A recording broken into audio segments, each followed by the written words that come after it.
नमस्कार, news room में आप सभी का स्वागत है। नीट यूजी 2026 परीक्षा विवाद के बीच केंद्र सरकार और टेलीग्राम के बीच टकराव अब देश की न्यायिक और राष्ट्रीय सुरक्षा बहस का बड़ा मुद्दा बन चुका है।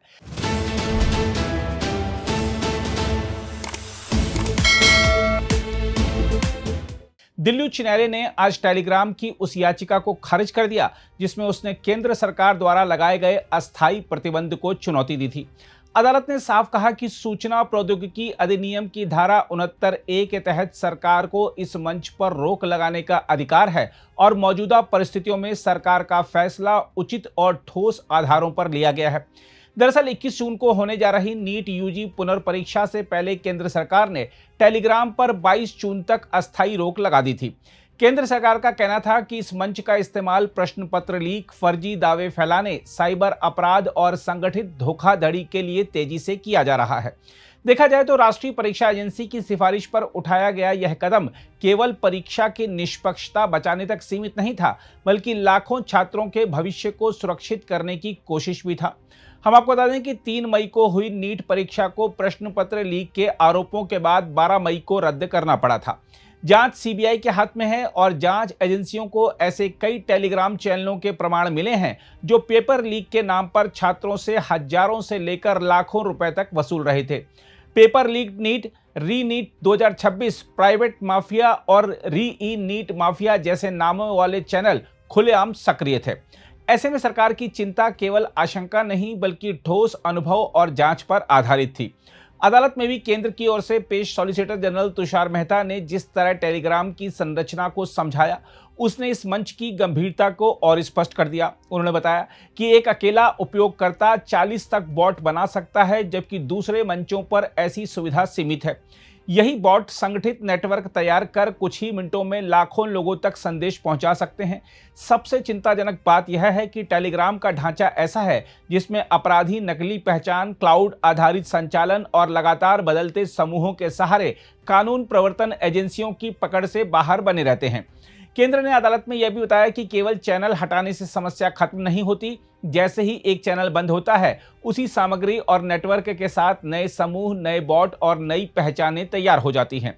यही कारण है कि सरकार को व्यापक स्तर पर अस्थायी रोक लगाने की जरूरत महसूस हुई। सरकार ने यह भी कहा कि टेलीग्राम के संदेश संपादन फीचर का दुरुपयोग कर पुराने संदेशों में नई फाइलें जोड़कर प्रश्न पत्र लीक का भ्रम फैलाया जा रहा था। इसलिए एहतियात के तौर पर संदेश संपादन सुविधा को भी 30 जून तक बंद रखने का फैसला लिया गया। इसके अलावा सरकार की दलील केवल परीक्षा तक सीमित नहीं थी। इलेक्ट्रॉनिक्स और सूचना प्रौद्योगिकी मंत्रालय के हलफनामे में कहा गया है कि टेलीग्राम अब साइबर अपराधियों, आतंकवादी नेटवर्क, मादक पदार्थ तस्करों और वित्तीय धोखेबाजों का पसंदीदा मंच बनता जा रहा है। भारतीय साइबर अपराध समन्वय केंद्र की रिपोर्ट का हवाला देते हुए सरकार ने बताया कि 2025 में अकेले टेलीग्राम से जुड़ी धोखाधड़ी के 3.25 लाख से ज्यादा मामले सामने आए, जिनमें 3086 करोड़ रुपए की ठगी की शिकायतें दर्ज हुईं। यह आंकड़ा बताता है कि मामला केवल एक ऐप या निजता का नहीं, बल्कि राष्ट्रीय सुरक्षा और जनहित का है। हालांकि सुनवाई के दौरान अदालत ने यह महत्वपूर्ण सवाल भी उठाया कि कुछ लोगों की हरकतों के कारण 15 करोड़ यूजरों के अधिकारों को कैसे सीमित किया जा सकता है। न्यायमूर्ति तेजस करिया ने अभिव्यक्ति और संचार की स्वतंत्रता पर चिंता जताई और पूछा कि क्या किसी एक वर्ग की सुरक्षा के लिए दूसरे नागरिकों के अधिकार बाधित किए जा सकते हैं। यह सवाल लोकतांत्रिक व्यवस्था में स्वाभाविक भी है, लेकिन अदालत ने अंततः यह माना कि मौजूदा परिस्थितियों में सरकार का कदम आनुपातिक और जरूरी था। दरअसल यह पूरा मामला डिजिटल मंचों की जवाबदेही से जुड़ा है। जब कोई मंच अपने तकनीकी ढांचे के कारण अपराधियों के लिए सुरक्षित अड्डा बन जाए, जांच एजेंसियों की पहुंच कमजोर कर दे और संगठित अपराध को बढ़ावा देने लगे, तब सरकार की जिम्मेदारी केवल तमाशा देखने की नहीं रह जाती। अभिव्यक्ति की स्वतंत्रता महत्वपूर्ण है, लेकिन उससे भी बड़ा सवाल यह है कि क्या तकनीकी कंपनियां कानून से ऊपर हो सकती हैं। देखा जाए तो दिल्ली उच्च न्यायालय का फैसला इस लिहाज से बेहद अहम है। अदालत ने यह संकेत दिया है कि डिजिटल मंचों को केवल तकनीकी मध्यस्थ कहकर जिम्मेदारी से बचने की छूट नहीं दी जा सकती। अगर किसी मंच की संरचना ही अपराधियों को संरक्षण देती है तो सरकार हस्तक्षेप कर सकती है और करना भी चाहिए।